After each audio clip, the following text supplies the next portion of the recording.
kita yang sudah menyebar luas. Kemudian sudah kita lakukan pemeriksaan, sampai hari ini sudah kita lakukan pemeriksaan. Kapolres beserta istrinya juga sudah kita lakukan pemeriksaan.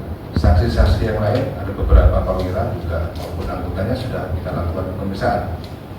Jadi untuk proses penanganan Kapolres Duren ini nantinya setelah lengkap dari hasil laporan penyelidikan akan kita kirim dan kita proses penanganannya oleh Divpropam Polri, karena sesuai dengan Perpol 57 tahun 2022 bahwa untuk penanganan perkara yang melibatkan jabatan Kapolres sesuai dengan pasal 24 itu akan ditangani oleh Divpropam Polri.